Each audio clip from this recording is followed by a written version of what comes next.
Good evening दोस्तों। NCERT series में हम लोग पढ़ रहे हैं क्लास 8 की हिस्ट्री। और क्लास 8 की हिस्ट्री 2 पार्ट में डिवाइड है, जिसका फर्स्ट पार्ट हम लोग कंप्लीट कर चुके हैं और अब हम आगे हैं पार्ट 2 पे। और इसमें जो चैप्टर है आपके 4 चैप्टर हैं। इसमें से कुछ चीज़ें इंपॉर्टेंट हैं जो हम लोग देखेंगे, ठीक है। और हमेशा की तरह रीडिंग से ही शुरुआत करेंगे, जहाँ भी हमारा जो नीड है कि हाँ यहाँ पे ये नोट्स बन सकता है, यहाँ पे ये चीज़ हो सकती है, तो हम उसको एट वंस नोट डाउन कर लेंगे। आई होप कि आप अपनी कॉपी पेंसिल सब लेके बैठे होंगे। और अब हम लोग चलते हैं टाइम को बिना वेस्ट किए, ठीक है। 8:30 हो चुके हैं, 8:34। चलिए स्टार्ट करते हैं। चैप्टर 8, देशी जनता को सभ्य बनाना और राष्ट्र को शिक्षित करना। स्टार्ट करते हैं हम लोग। पहले के अध्यायों में आप देख चुके हैं कि ब्रिटिश शासन के कारण यहाँ के राजाओं और नवाबों, किसानों और आदिवासियों पर किस किस तरह के प्रभाव पड़े, ये लोग प्रीवियस चैप्टर में देख चुके हैं।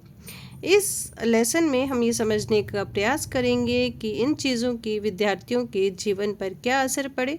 विद्यार्थियों के जीवन को समझना इसलिए ज़रूरी है क्योंकि भारत में अंग्रेज केवल भू क्षेत्र पर विजय और आय पर नियंत्रण नहीं करना चाहते थे। उन्हें लगता था कि उनका एक सांस्कृतिक मिशन भी है। वे मानते थे कि देसी समाज को सभ्य बनाना है तो उनके रीति रिवाजों और मूल मान्यताओं को बदलना होगा। इसके लिए कौन कौन से बदलाव लाए जाने चाहिए, भारतीयों को शिक्षित, सभ्य और अंग्रेजों की सोच के मुताबिक अच्छी प्रजा बनाने के लिए कौन से कदम उठाए जाने थे। अंग्रेजों के पास भी इन सवालों के कोई बने बनाए जवाब नहीं थे। इन सवालों पर कई दशक तक बहस चलती रही और फिर वो अभी भी आई थिंक जारी है। अब अंग्रेज शिक्षा को किस तरह देखते थे, आइए सबसे पहले इस बात पर ध्यान दें कि शिक्षा के क्षेत्र में अंग्रेज क्या सोच रहे थे और शिक्षा के जो विचार हमें आज सहज सामान्य दिखाई देते हैं वे पिछले 200 सालों में किस तरह से विकसित हुए। इस पड़ताल के दौरान हम इस बात पर भी विचार करेंगे कि भारतीयों ने ब्रिटिश विचारों पर कैसी प्रतिक्रिया दी और इस बारे में अंग्रेजों के विचार किस तरह विकसित हुए कि भारतीयों को कैसे पढ़ाया जाए। फर्स्ट है हमारा जो टॉपिक, प्राच्यवाद की परंपरा। प्राच्यवाद जो एशिया की जो भाषा है, जो संस्कृति है, उसके ऊपर जो रिसर्च करते हैं, अध्ययन करते हैं, उनको प्राच्यवाद कहते हैं। सन 1783 में विलियम जोन्स नाम के एक सज्जन कलकत्ता आए। उन्हें ईस्ट इंडिया कंपनी द्वारा स्थापित किए गए सुप्रीम कोर्ट में जूनियर जज के पद पर तैनात किया गया। कानून का माहिर होने के साथ साथ जोन्स एक भाषाविद भी थे। भाषाविद मतलब जो कई भाषाओं का ज्ञान रखते हैं। उन्होंने ऑक्सफोर्ड में ग्रीक और लैटिन का अध्ययन किया था। वे फ्रेंच और अंग्रेजी जानते थे और अपने एक दोस्त से अरबी सीखने के अलावा फारसी भी सीख चुके थे। कलकत्ता में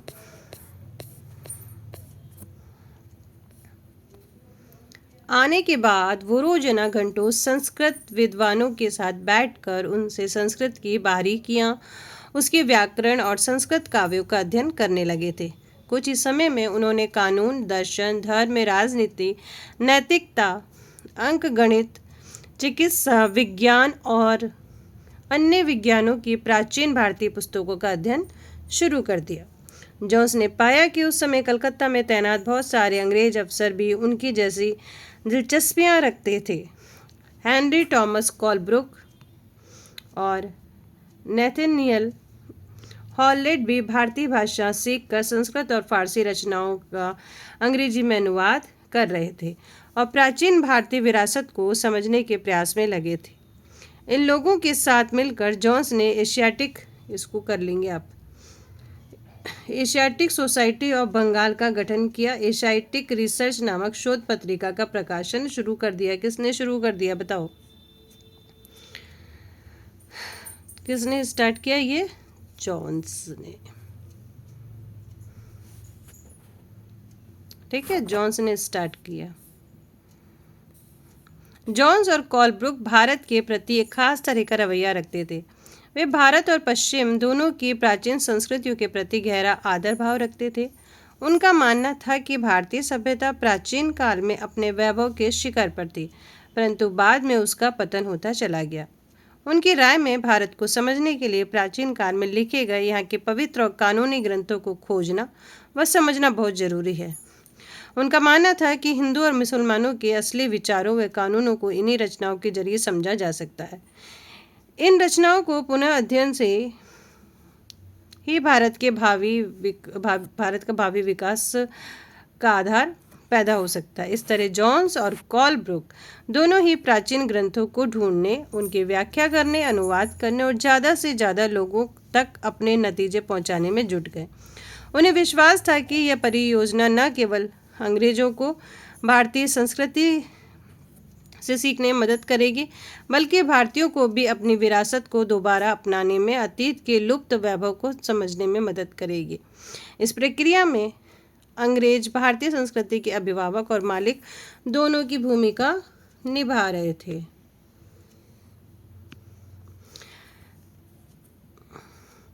इन प्रयासों और विचारों से प्रभावित होकर कंपनी के बहुत सारे अधिकारियों ने दलील दी कि अंग्रेजों को पश्चिम ज्ञान की बजाय भारतीय ज्ञान को ही प्रोत्साहन देना चाहिए।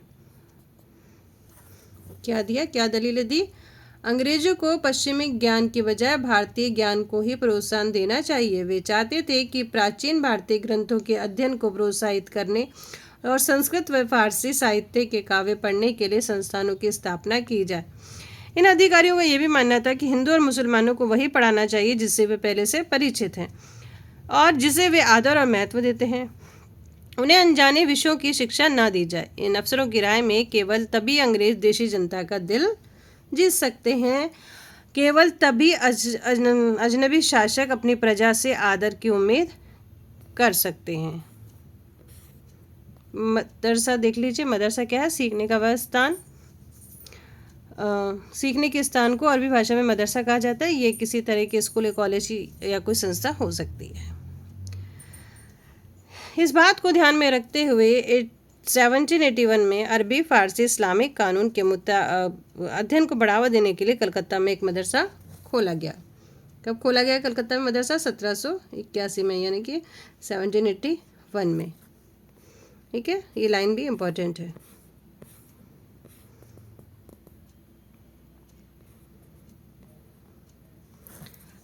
सेवनटीन 91 में बनारस में हिंदू कॉलेज की स्थापना की गई ताकि वहां प्राचीन संस्कृत ग्रंथों की शिक्षा दी जा सके और देश का शासन चलाने में मदद मिले।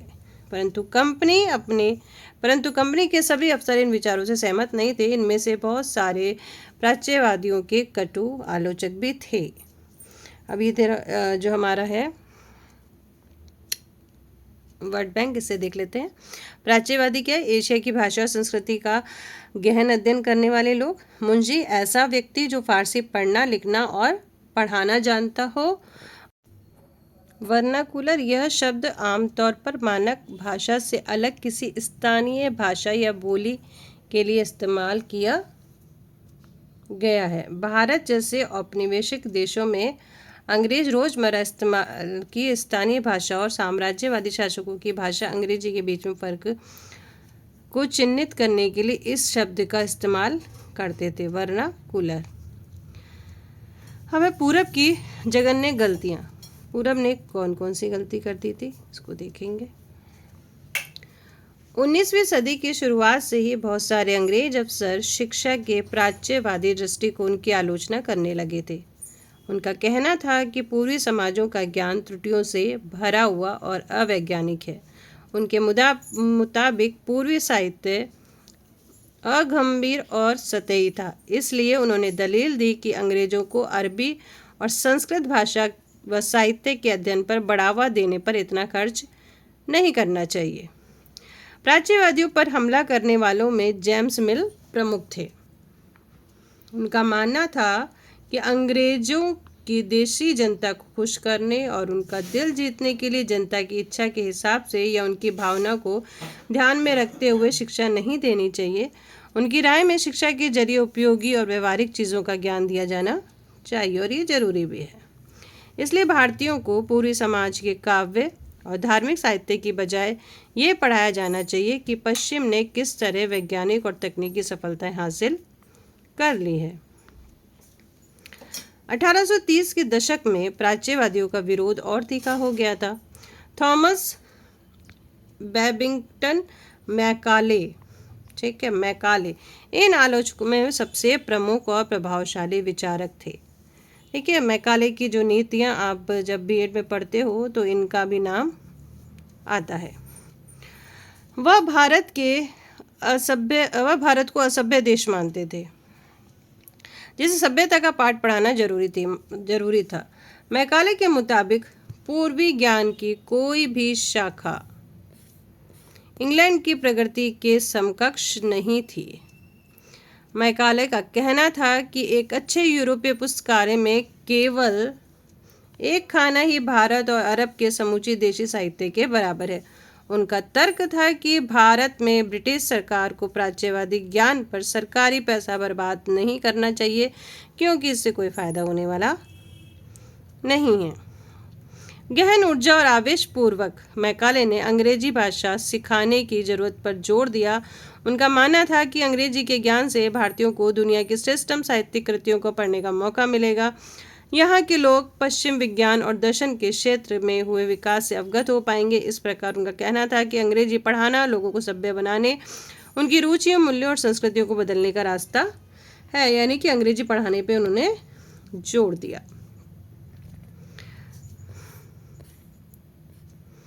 मैकाले के मिनट्स यानी विवरण के आधार पर 1835 का अंग्रेजों का शिक्षा अधिनियम पारित किया गया। ये भी नोट कर लीजिए, ठीक है, इस अधिनियम को। ये फैसला भी लिया गया कि अंग्रेजी को उच्च शिक्षा का माध्यम बनाया जाए। कलकत्ता मदरसे और बनारस संस्कृत कॉलेज जैसे प्राच्यवादी संस्थानों को प्रोत्साहन न दिया जाए। इन स्थानों को अपने आप शरण का शिकार होते देख रहे अंधकारों के मंदिर की संज्ञा दी गई। ठीक है, यानी कोई देख रेख नहीं हुई तो वो धीरे धीरे डाउन होते जा रहे थे। अब स्कूलों के लिए भी अंग्रेजी पाठ्य पुस्तकें छपने लगी। व्यवसाय के लिए शिक्षा। 1854 में ईस्ट इंडिया कंपनी के लंदन स्थित कोर्ट ऑफ डायरेक्टर्स ने भारतीय गवर्नर जनरल को शिक्षा के विषय में एक नोट भेजा। कंपनी के नियंत्रक मंडल के अध्यक्ष चार्ल्स वुड के नाम से, ये भी वुड का डिस्पैच भी आता है, ठीक है, इसको भी ध्यान रखिएगा। अध्यक्ष चार्ल्स वुड के नाम से किए गए संदेश को वुड का नीति पत्र या वुड डिस्पैच के नाम से जाना जाता है। इस दस्तावेज में भारत में लागू की जाने वाली शिक्षा नीति की रूपरेखा स्पष्ट करते हुए एक बार फिर दोहराया गया कि प्राच्यवादी ज्ञान के स्थान पर यूरोपीय शिक्षा को अपनाने से कितने व्यवहारिक लाभ प्राप्त होंगे। इस दस्तावेज में यूरोपीय शिक्षा का एक व्यवहारिक लाभ आर्थिक क्षेत्र में बताया गया। उसके मुताबिक यूरोपीय शिक्षा के माध्यम से भारतीयों को व्यापार और वाणिज्य के विस्तार से होने वाले लाभों को समझने और देश के संसाधनों के विकास का महत्व समझने में मदद मिलेगी। यदि उन्हें यूरोपीय जीवन शैली से अवगत कराया गया तो उनकी रुचियों और आकांक्षाओं में भी बदलाव आएगा और ब्रिटिश वस्तुओं की मांग पैदा होगी, क्योंकि तब यहाँ के लोग यूरोप में बनी हुई चीज़ों को अपनाना और खरीदना शुरू कर देंगे। वुड्स के नीति पत्र में तर्क दिया गया कि यूरोपीय शिक्षा से भारतीयों के नैतिक चरित्र का उत्थान होगा, जिससे वे ज़्यादा सत्यवादी और ईमानदार बनेंगे। अच्छा, और फलस्वरूप कंपनी के पास भरोसेमंद कर्मचारियों की कमी नहीं होगी। ठीक है, क्योंकि अंग्रेजी ज़रूरी थी, तो अंग्रेजी सीखेंगे तो इसके जो है एम्प्लॉय बनेंगे। दस्तावेज के मुताबिक पूरब का साहित्य न केवल भयानक त्रुटियों से भरा था, बल्कि लोगों में न तो काम के प्रति दायित्व और समर्पण का भाव पैदा कर सकता था और न ही शासन के लिए आवश्यक निपुणता पैदा कर सकता था। 1854 के नीति पत्र के बाद अंग्रेजों ने कई अहम कदम उठाए। सरकारी शिक्षा विभागों का गठन किया गया ताकि शिक्षा संबंधी सभी मामलों पर सरकार का नियंत्रण स्थापित किया जा सके। सरकार कौन? ठीक है, अंग्रेज। विश्वविद्यालय शिक्षा की व्यवस्था विकसित करने के लिए भी कदम उठाए गए। 1857 में जब मेरठ और दिल्ली में सिपाही विद्रोह कर रहे थे, उसी समय कलकत्ता, मद्रास और मुंबई विश्वविद्यालयों की स्थापना की जा रही थी। स्कूली शिक्षा प्रणाली में परिवर्तन के प्रयास भी किए गए। और ये आपको जो पिक्चर दिखाई दे रहा है ये है 19वीं सदी में बम्बई विश्वविद्यालय और आज भी है। नैतिक शिक्षा की मांग। यह है स्कॉटलैंड के ईसाई प्रचारक विलियम कैरे जिसने सेरामपुर मिशन की स्थापना में मदद की। इसको हमको पढ़ना जरूरी है। 19वीं सदी में भारत में सक्रिय ईसाई प्रचारकों ने व्यवहारिक शिक्षा के पक्ष में दिए जा रहे तर्कों का घोर विरोध किया। उन्होंने कहा कि नहीं, जो भारत की जो शिक्षा है उसको नहीं होना चाहिए, इन्हीं की शिक्षा चलनी चाहिए। प्रचारकों का मानना था कि शिक्षा का उद्देश्य लोगों के नैतिक चरित्र में भी सुधार लाना होता है और नैतिकता उत्थान केवल ईसाई शिक्षा के जरिए ही संभव है। 1813 तक ईस्ट इंडिया कंपनी ने भारत में प्रचारक गतिविधियों के विरुद्ध थी। कंपनी को भय था कि प्रचारकों की गतिविधियों की वजह से स्थानीय जनता के बीच असंतोष पैदा होगा और लोग भारत में अंग्रेजों की उपस्थिति को शक की नज़र से देखने लगेंगे। ब्रिटिश नियंत्रण वाले भू क्षेत्रों में अपनी संस्थाएं न खोल पाने की वजह से प्रचारकों ने अंततः सेरामपुर में अपना मिशन खोला।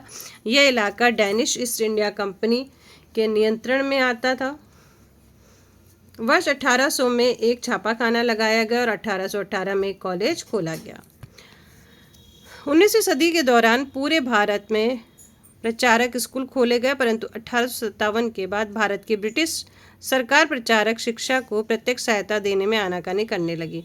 सरकार को लगता था कि स्थानीय रीति रिवाजों, व्यवहारों, मूल्य मान्यताओं और धार्मिक विचारों में किसी तरह की छेड़छाड़ देशी लोगों को भड़का सकती है, इसलिए जो जैसा है उसको वैसा ही रहने दें। अब यह है कलकत्ता में हुगली नदी के तट पर स्थित सेरामपुर कॉलेज, बहुत ही खूबसूरत।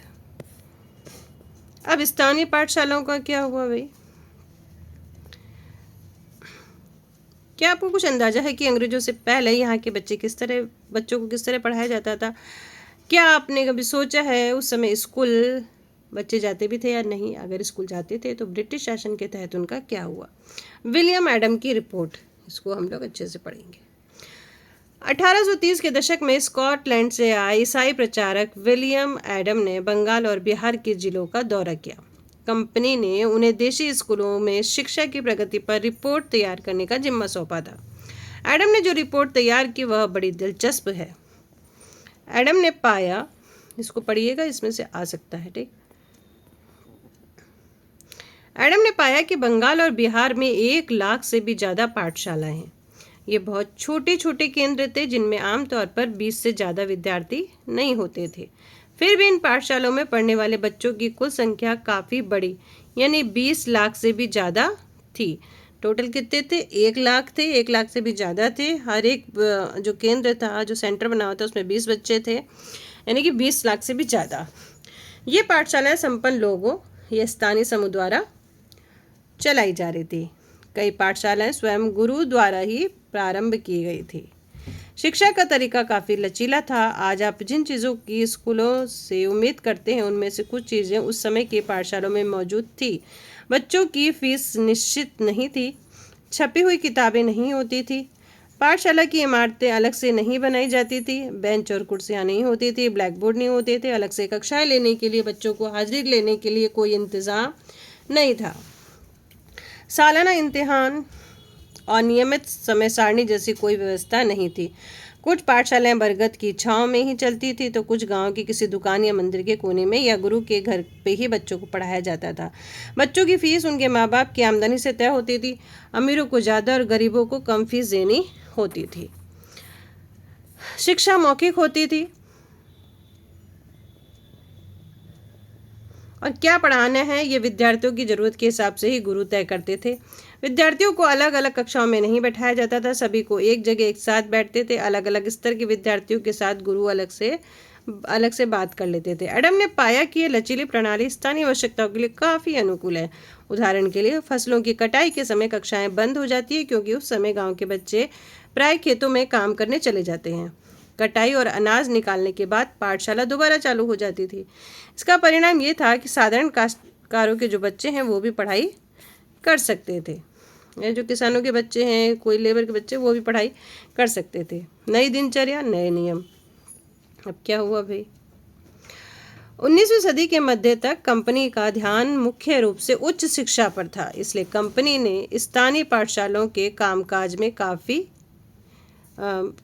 में ज़्यादा दखल नहीं दिया। 1854 के बाद कंपनी ने देशी शिक्षा व्यवस्था में सुधार लाने का फैसला किया।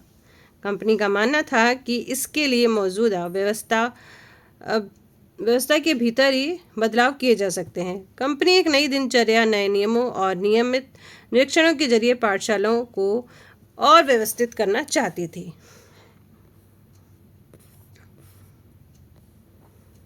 इसके लिए क्या किया जा सकता था, कंपनी ने क्या कदम उठाए?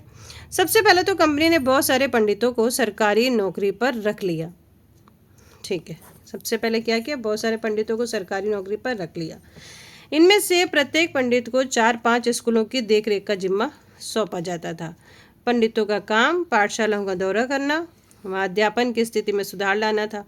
प्रत्येक गुरु को निर्देश दिया गया कि वे समय समय पर अपने स्कूल के बारे में रिपोर्ट भेजें और कक्षाओं को नियमित समय सारणी के अनुसार पढ़ाएं। अब अध्यापन पाठ्य पुस्तकों पर आधारित होगा।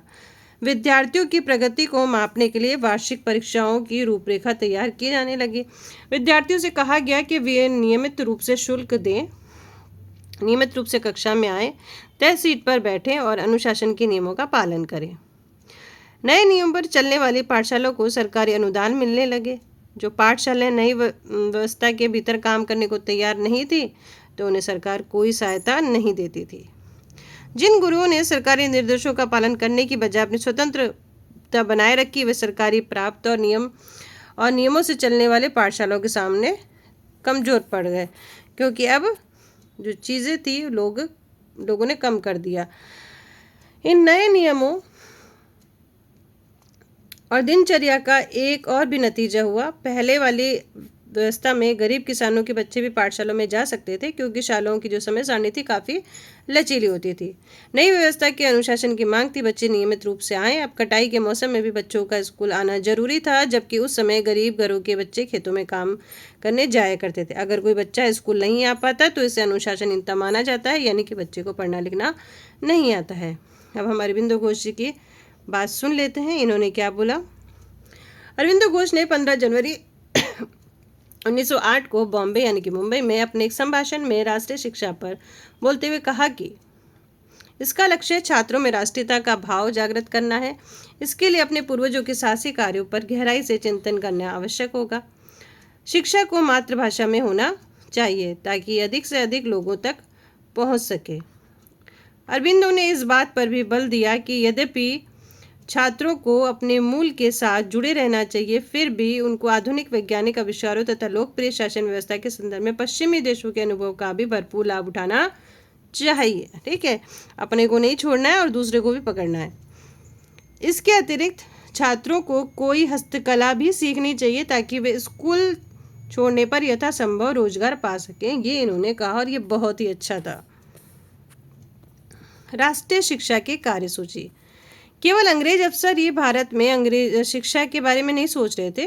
19वीं सदी की शुरुआत से ही भारत के विभिन्न भागों में बहुत सारे लोग विचारक शिक्षा के व्यापक प्रसार की जरूरत पर जोर देने लगे थे। यूरोप में आ रहे बदलाव से प्रभावित कुछ भारतीयों का मानना था कि पश्चिमी शिक्षा का भारत का आधुनिकीकरण कर सकती है। पश्चिमी शिक्षा भारत का आधुनिकीकरण कर सकती है। उन्होंने अंग्रेजों से आह्वान किया कि वे नए स्कूल, कॉलेज, विश्वविद्यालय खोलें तथा शिक्षा पर ज़्यादा से ज़्यादा खर्च करें। इस दिशा में हुए कुछ प्रयासों को हम लेसन 9 में पढ़ेंगे, परंतु बहुत सारे भारतीय पश्चिमी शिक्षा के विरुद्ध थे। महात्मा गांधी और रविन्द्रनाथ टैगोर इसी तरह के लोगों में से थे। चलिए देखते हैं। अंग्रेजी शिक्षा ने हमें गुलाम बना दिया, ये किसने कहा? ये महात्मा गांधी ने कहा। ये आप जो है याद रखिएगा इसको। महात्मा गांधी का कहना था कि औपनिवेश शिक्षा ने भारतीयों के मस्तिष्क में हीनता का बहुत पैदा कर दिया है। इसके प्रभाव में आकर यहाँ के लोग पश्चिमी सभ्यता को श्रेष्ठ मानने लगे और अपनी संस्कृति के प्रति उनका गौरव भाव नष्ट हो गया है। महात्मा गांधी ने कहा कि इस शिक्षा में विष भरा है, ये पापपूर्ण है। इसने भारतीयों को दास बना दिया है। इसने लोगों पर प्रभाव डाला है कि उनके मुताबिक पश्चिम से अभिभूत, पश्चिम से आने वाली हर चीज़ की प्रशंसा करने वाले इन संस्थानों में पढ़ने वाले भारतीय ब्रिटिश शासन को पसंद करने लगे हैं। महात्मा गांधी एक ऐसी शिक्षा के पक्ष में थे जो भारतीयों को भीतर प्रतिष्ठा और स्वाभिमान का भाव पुनर्जीवित करे। राष्ट्रीय आंदोलन के दौरान उन्होंने विद्यार्थियों से आह्वान किया वे शिक्षा संस्थानों को छोड़ दें और अंग्रेजों को बताएं कि वे गुलाम बनने को तैयार नहीं। महात्मा गांधी की दृढ़ मान्यता थी कि शिक्षा केवल भारतीय भाषाओं में ही दी जानी चाहिए। उनके मुताबिक अंग्रेजी में दी जा रही शिक्षा भारतीयों को अपाहिज बना देती है। उसने उन्हें एक सामाजिक परिवेश से काट दिया और उन्हें अपनी ही भूमि पर अजनबी बना दिया। उनकी राय में विदेशी भाषा बोलने वाले, स्थानीय संस्कृति से घृणा करने वाले अंग्रेजी शिक्षित भारतीय अपनी जनता से जुड़ने के तौर तरीके बोल चुके हैं। महात्मा गांधी का कहना था कि शिक्षा मौखिक ज्ञान की बजाय केवल पढ़ने और लिखने पर केंद्रित है। ठीक है, उसमें पाठ्य पुस्तकों पर जोर तो दिया है, लेकिन जीवन अनुभवों और व्यवहारिक ज्ञान की उपेक्षा की जाती है। गांधी का तर्क था कि शिक्षा से व्यक्ति का दिमाग और आत्मा विकसित होनी चाहिए। ठीक है, उनकी राय में केवल साक्षरता यानी पढ़ने और लिखने की क्षमता पा लेना ही शिक्षा नहीं होती। इसके लिए तो लोगों को हाथ से काम करना पड़ता है, हुनर सीखने पड़ते हैं और ये जानना पड़ता है कि विभिन्न चीज़ें किस प्रकार काम करती है। इससे उनका मस्तिष्क और समझने की क्षमता दोनों विकसित होती हैं। जैसे जैसे राष्ट्रीय भावना का प्रसार हुआ, कई दूसरे विचारक भी ऐसी राष्ट्रीय शिक्षा प्रणाली के बारे में सोचने लगे जो अंग्रेजों द्वारा स्थापित की गई व्यवस्था से आमूल तौर पर भिन्न थी। टैगोर का शांति निकेतन, ये टैगोर जी का शांति निकेतन। शांति निकेतन के बारे में तो हमने सुना ही है ना, लेकिन देखा नहीं है। रविन्द्रनाथ टैगोर ने यह संस्था 1901 में शुरू की।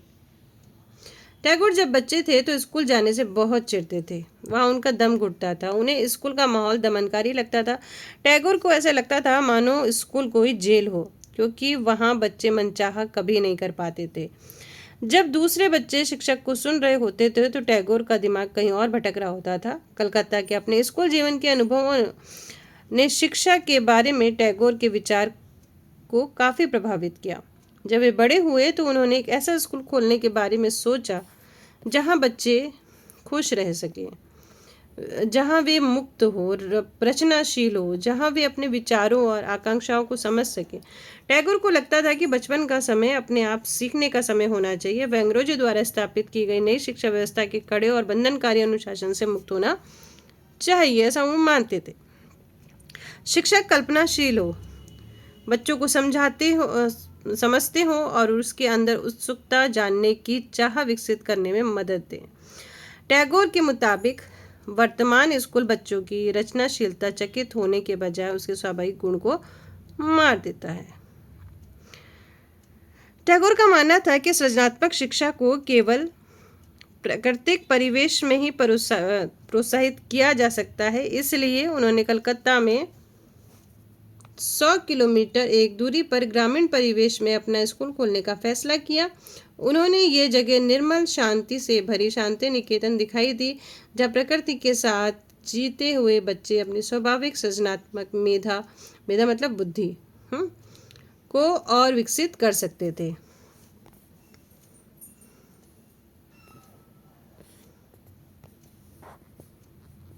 बहुत सारे मामलों में टैगोर और महात्मा गांधी शिक्षा के बारे में कमोबेश एक जैसी राय रखते थे, लेकिन दोनों के बीच काफ़ी फर्क था। गांधी जी पश्चिम सभ्यता और मशीनों व प्रौद्योगिकी की उपासना के कट्टर आलोचक थे। टैगोर आधुनिक पश्चिमी सभ्यता और भारतीय परंपरा के श्रेष्ठ तत्वों का मिश्रण चाहते थे। ये सही है। उन्होंने शांति निकेतन में कला, संगीत, नृत्य के साथ साथ विज्ञान और प्रौद्योगिकी की शिक्षा पर भी जोर दिया। इस प्रकार बहुत सारे लोग इस बारे में सोचने लगे कि एक राष्ट्रीय शिक्षा प्रणाली की रूपरेखा क्या होनी चाहिए। कुछ लोग अंग्रेजों द्वारा स्थापित की गई व्यवस्था में परिवर्तन चाहते थे। उनका मानना था कि इसी व्यवस्था को इस तरह फैलाया जाए कि उसमें ज़्यादा से ज़्यादा लोगों को पढ़ने का मौका मिले। इसके विपरीत बहुत सारे लोग ऐसे भी थे जो एक वैकल्पिक व्यवस्था चाहते थे ताकि लोगों को सच्चे अर्थों में राष्ट्रीय संस्कृति की शिक्षा दी जा सके।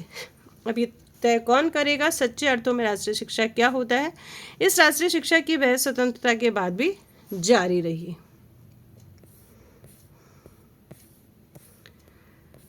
अब ये और कहीं पे, ये तो हमारे इंडिया का था और ये अब कहीं और पे है, इसको आप देख लेंगे, इसमें से कुछ आता नहीं है वैसे। और इसमें जो अभी हम लोगों ने जो रीड किया है ज़्यादा कुछ है नहीं, इसमें 2-3 पॉइंट है, उसको आप नोट डाउन कर लेंगे। अब चलते हैं नेक्स्ट चैप्टर, वो हमारे लिए बहुत इंपॉर्टेंट होने वाला है, तो आप तैयार रहिएगा। Okay, bye, take care.